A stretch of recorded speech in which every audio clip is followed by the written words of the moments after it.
Alison, wala na akong pupuntahan. Kailangan kita. I think it's time for you to go back to your family. Wala akong choice kundi bumalik dito. Sinong nakakaalam sa sikreto na to? Si Giselle, si Aida, pati si Josie lang. And it's going to stay that way. Gusto ko rin malaman mo na mahal kita. Babawi ako sa'yo. Darlene. Bukas na bukas, dalhin mo yung mga gamit ko dito at huwag mong kakalimutan yung ATM and credit card ko. Mga gamit ni Darlene yan. Alam mo ba kung nasaan ang anak natin? Hindi ko talaga alam. Iba ang sinasabi mo sa kinikilos mo. Sa ating dalawa, ikaw ang manloloko, hindi ako. Total, wala naman yung kaisa-isang dahilan para sa pagsasama natin. Maghiwalay na lang tayong dalawa. Halata naman, nagtatagal yan sa inyo eh, para pahirapan lang si Marilyn. Ano pang gagawin ko? Hindi ko naman makontrol yung si Darlene. O, ibalik mo kaya sa pamilya niya. Ako na ang pamilya ni Darlene ngayon. Gusto kong mamili ka! Mamili ka! Ako o siya!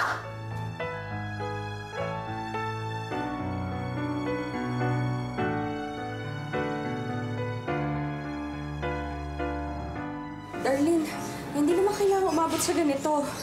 Pareho ko kayong mahal. Pareho ko kayong gustong makasama. Hindi. Gusto kong mamili ka. Mamili ka kung sino mas importante sa'yo, ako o siya.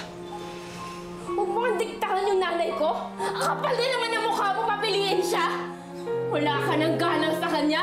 Simulan dumating ka sa bahay na to, wala ka ibang ginawa kundi abusuin ang kabaitan niya. Madali na naman gagawin mo eh. Piliin mo lang naman kung sino mas importante sa'yo. Si Marilyn ba o ako?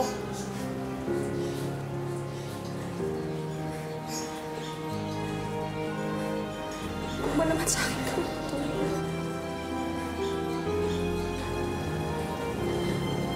Bakit di mo kayang gawin? Simple lang naman. Yung anak mo yung pipiliin mo, di ba?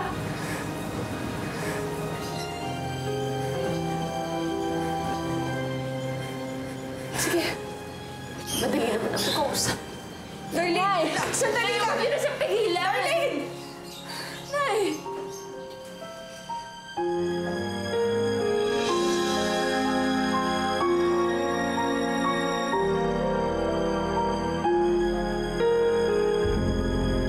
Sige, huwag ka naman ganyan. Huwag ka naman magdesisyon ng pabigla-bigla. I'm sorry, Gisa. Pero matagal lang nabubuo sa isipan ko ang desisyon ito. Hindi ka naman siguro bulag para hindi mo mapansin na wala na mapupuntahan itong relasyon natin. Sige.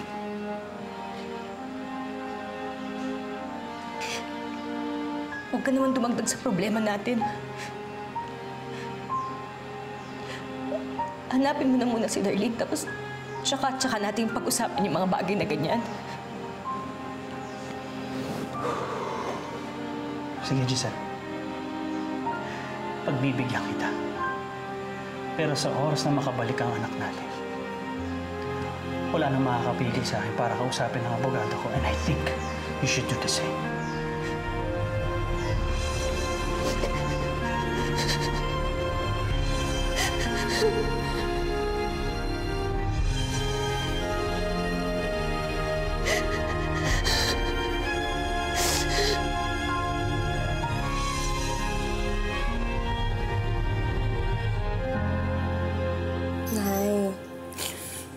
Tama na po yan.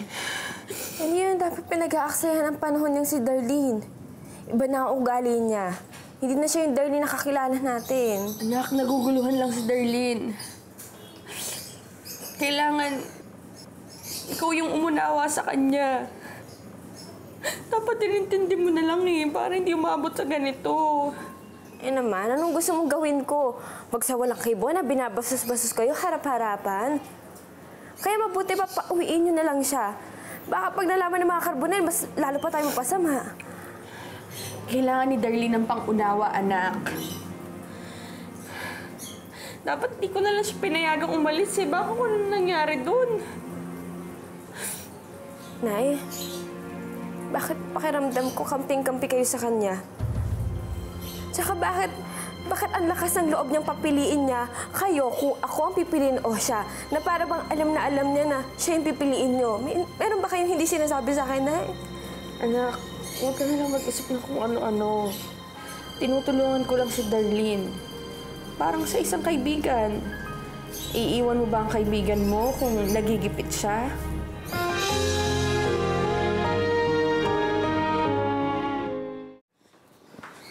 Darlene, anak, hindi mo naman kailangan umalis. Wala na akong reason para magstay dito. Malinaw na sa akin kung sino ang pinili mo. Kung ayaw mo sa akin, edi ayoko na rin sa'yo. Hindi naman sa ayaw ko sa'yo eh. Anak, alam ng Diyos kung gaano kita gustong makasama at makabawi sa napakahabang panahon na hindi kita katabi. Pero anak ko rin si Marilyn. Hindi ko naman siya pwedeng basta baliwalain na lang. Sabihin mo, mas mahal mo siya. Huwag kang mag-alala pag alis ko dito. You guys can be a happy family again. Doon na lang ako sa resort. At least yung mga tao doon, hindi plastic sa akin. Hindi nila pinapamukha sa akin na importante ako. Anak, sandali. Huwag na huwag mo akong tatawaging anak. Nakapag-desisyon ka na.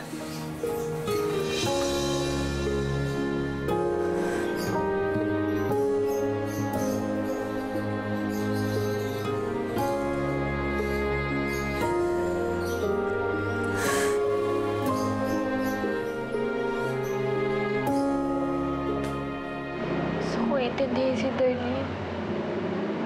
Gusto ko siyang damayan. Kung ano man yung pinagdadaanan niya ngayon. Pero sumusobra na kasi siya. Hindi na siya yung Darlene na kakilala ko.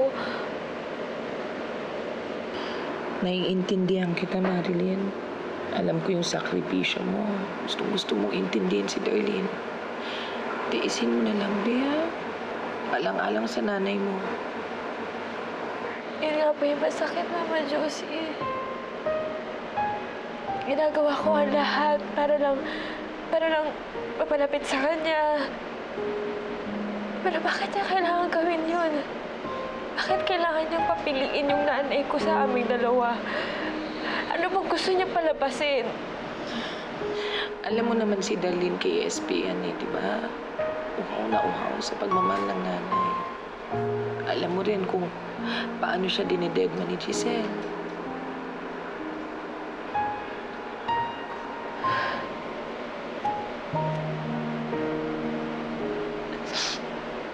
Pero kanina, Mama Josie, saktan ako eh. Alam ko naman na malapit si Inay kay Darlene, magaan ang loob niya. Nagmamalasakit siya, pero kanina nakaramdam ako ng takot. Pakiramdam ko parang pipiliin niya si Darlene.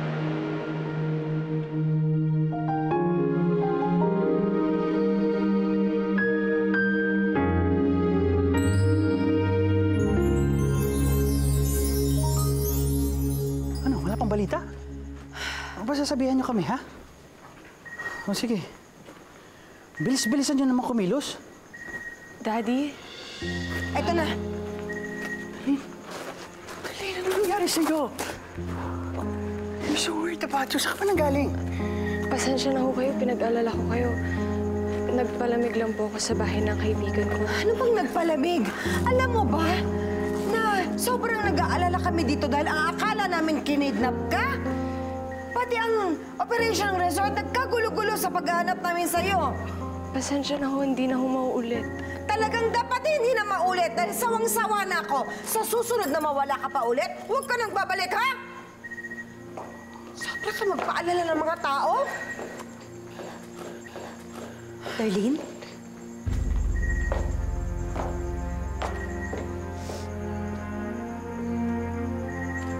Giselle, hindi ka ba lang natutuwa na nandito na ang anak mo? Hindi mo ba siya yakapin?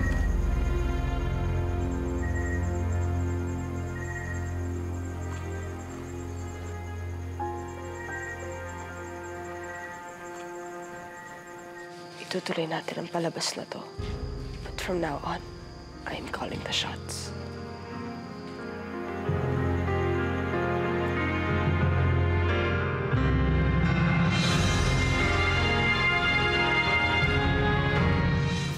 Nay? Nay?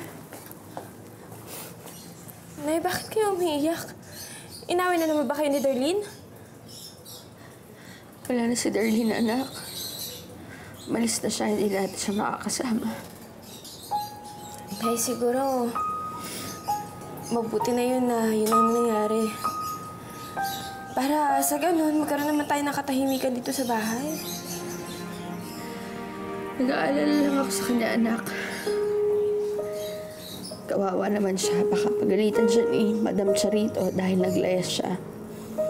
Lalo siyang paghigpitan at di na naman siya nakatang ng pangunawa at pagmamahal. Nay, pwede ba?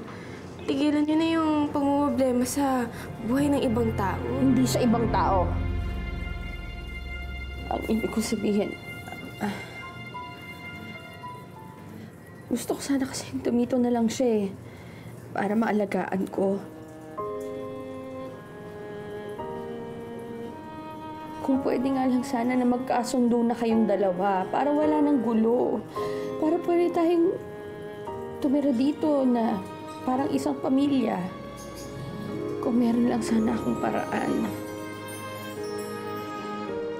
Yun lang naman ang gusto kong mangyari Makasama ko sana yung dalawang mahalaga sa buhay ko.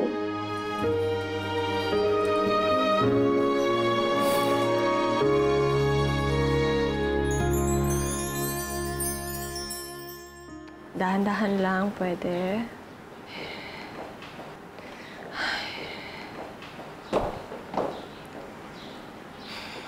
Iwan niyo muna kami.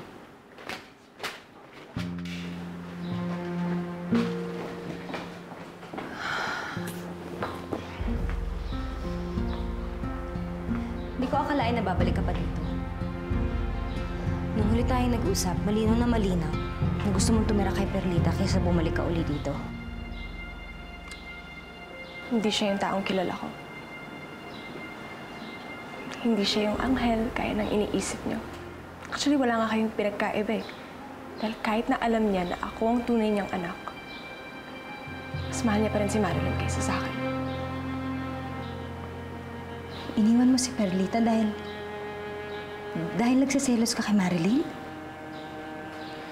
Alam mo, ayokong ipilit ang sarili ko sa taong wala namang gusto sa akin. I am far too special to be anyone's second choice. Besides, kaysa naman magtiis ako sa squatter niyang bahay, dito na lang ako. Kahit naman walang pakialam sa akin yung mga tao dito. Buhay prinsesa naman ako, di ba? Anong nangyari sa'yo, Darlene? Bakit ganyan ka na ngayon? I'm the monster you created. Aren't you proud? Kung plano mong ibunyag yung sikreto ko. Shh, Mommy dear. Huwag kang mag-alala. Hindi ko ipagkakalat ang sikreto mo. Besides, if you become nice to me, I might just keep my mouth shut. Kailangan mo ko para itago ang sikreto mo at kailangan mo ko para i-save ang marriage ni Daddy. Kaya, kung ako sa'yo, sundin mo lahat ng gusto ko. Do we have a deal?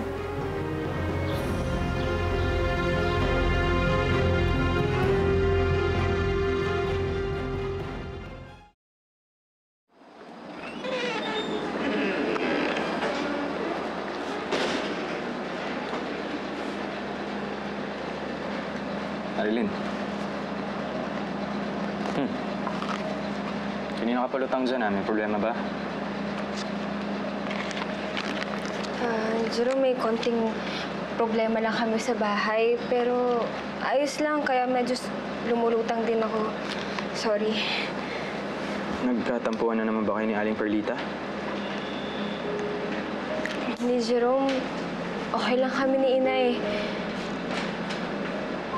Pero nag-aalala ako sa kanya kasi simula nung umalis si Darlene sa bahay namin, palagi ko na siya nakikitang malungkot. Dinadamdam talaga niya yung pagkaalis ni Darlene. Hindi ko nga rin maintindihan kay Darlene kung bakit bigla niya napag-desisyon na bumalik sa resort Ang alam ko, ayaw niya na dun Hindi ko rin alam. Hindi na rin naman kami nakakapag-usap ni Darlene katulad ng dati. Nagbago na talaga siya. Ang totoo nga niyan, nung nandun pa siya sa amin, palagi kami nag-aaway Kasi kahit anong pilit ko na ibalik yung pagkakaibigan namin, siya itong nagsasara ng pintuan ng posibilidad na magkabati kaming dalawa. Jerome, pasensya na. Hindi ko dapat ito sinasabi sa'yo. Alam ko naman na mahal mo pa rin si Darlene. Sorry. Huwag ka mag-alala, Marilyn. Hindi ako makikialam sa away niyo ni Darlene. Parehas kayong mahalaga sa akin, kaya wala akong kakampihan. Buti ka pa. Sana ganyan din si Inay. Ano ibig mo sabihin? Pakiramdam ko kasi mas kinakampihan niya si Darlene. Bago umalis si Darlene sa amin, pinapapili niya si Inay. Pero ngayon, sa tuwing nakikita ko si Inay, may nararamdaman ko eh. Parang nagsisisi siya na hindi niya pinili si Darlene.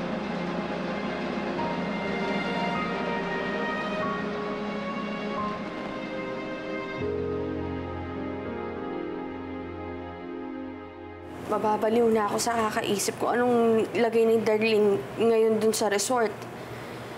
Ano kaya kung puntahan ko na lang para kausapin? Oo, sige. Huwag mong magawa-gawa yan. Madjojombag talaga kita. Magkaroon ka nga ng kaunting pride, Mars. Kusa siyang umalis.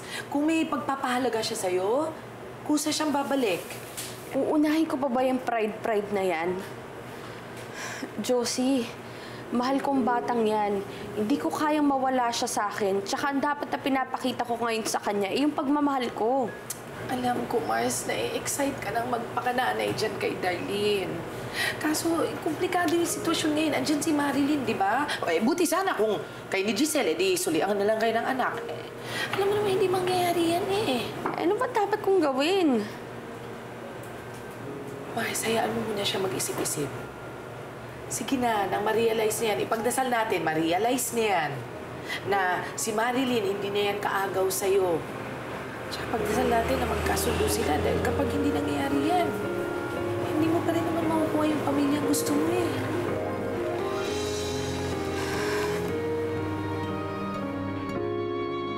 Wala naman talaga akong gusto sa'yo.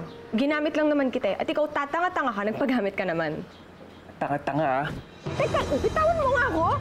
Ano ba? Bastos ka! Stop it! Stop it! Ano ba? Stop it! Bitawan mo ako! Ano nangyayari dito, ha? Anong ginagawa mo, ha? Anong ginagawa mo? Wala. Ano nangyari? None of your business. Teka nga, sandali. Ha? Kinakausap kita eh. Teka lang. Baka gusto mo sabihin ko kay na daddy ang sekreto mo. Alam mo ikaw, napaka-ingrata mo talaga. Kung di dahil sa akin, hindi ka magkakaroon ng buhay prinsesa. Pagkatapos kanina igaganti mo, ha? Kung ako ingrata, ikaw ipokrata. Wala kang karapatan saktan ako dahil hindi naman ikaw ang tunay kong ina. Anong sasaktan mo? What the hell is going on here? At kailan ka pa naging bayolente, Darlene?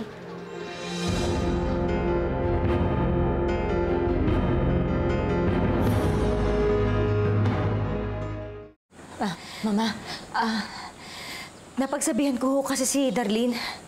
Sige na, mauna ka na.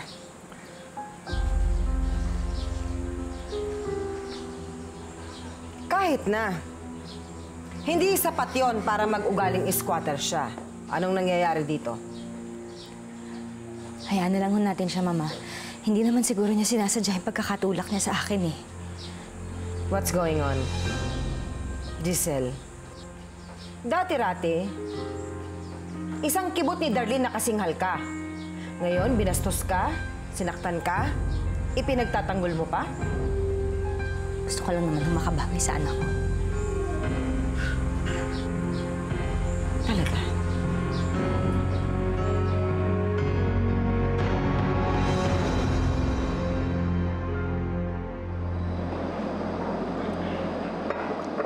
Hoy, Marilyn. Yan ka na naman. Ang araw ka na namang lutang. Pasensya ka na, Jerome, ha? Kung nadadala ko sa trabaho yung problema ko, hindi ko na kasi talaga maiwasan, eh. Dinadamdam pa rin ba ni Aling Perlita yung pag-alis si Darlene? Si Inay kasi, halos hindi na nga siya makakain. Kakaisip kung ayos lang ba si Darlene, anong ginagawa niya sa resort. Tuwing gabi naman, naririnig ko na umiiyak siya. Naaawa na talaga ako sa kanya. Sobra naman yata yung concern ni Aling Perlita kay Darlene.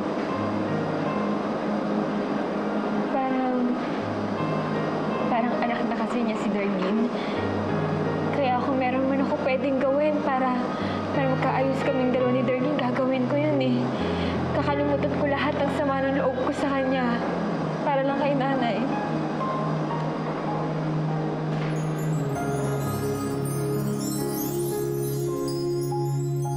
I didn't even have to say a single thing or lift a finger. Si Mommy na mismo yung humarap kay Lola.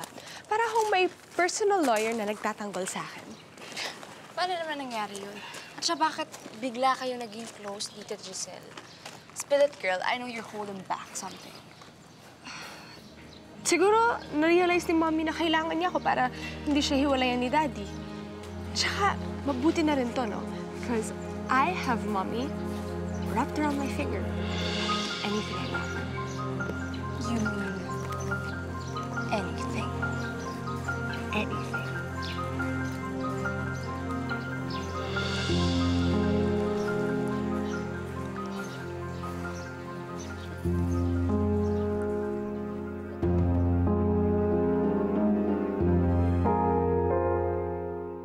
Enjoy your meal po. Thank you. Alison. Hi. Ano ginagawa mo dito? Mag-isa ka lang ba? Do you seriously think I'm here for the food? Thanks, but no thanks. I'm here because Darlene asked me a favor. Anong pabor naman yun? Gusto ka daw makausap ni Darlene. Kaya, puntahan mo daw siya sa resort. Meron ba siya sinabi kung bakit? Well, apparently, pagod na daw siya makipag-away sa'yo eh. Despite my objection, mukhang makikipagbati na siya sa'yo.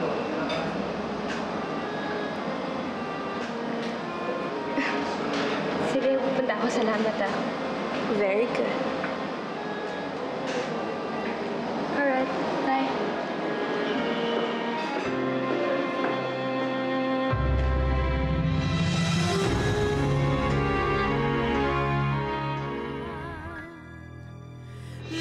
Baka naman kasi nakapag-isip-isip na siya simula nung umalis sa amin. Tsaka baka ginagawa niya to para kay Inay. Marilyn, para kasing may mali eh. Kilala ko si Darlene. Ma-pride siyang tao at hindi siya gagawa ng paraan para makipagbati. Gusto akong ipagawa sa'yo. Kung gusto mo na isipin ni Nay Perlita na okay tayo at maging masaya siya, susundin mo lang ang utos ko. Do you guys want to hear the monkey make noises? Go! Yes! Monkey make noises! Mag-ingat ka dyan sa anak mo. Baka samantalahin niya yung kainaan mo. Hanggang kailan ka makakatiis sa kanya kung sumusobra na siya. Teka, bakit ako grounded? Sarili ko nga magulang, hindi ako pinaparusahan, tapos ikaw i-ground mo ako? Bakit? Sino ka ba para i-disiplina ako, ha? I know you wanna get even with Marilyn. Pero gusto mo ba na pati yung mga tao dito sa bahay magalit na rin sa'yo? Diyan ka nagkakamali, Alison. Meron pa rin akong kakampi. Ano ba? Sige, na malaman nila lahat. Kailan? Pagbasta niyo ang babaeng ito. Itong pangit na babaeng ito.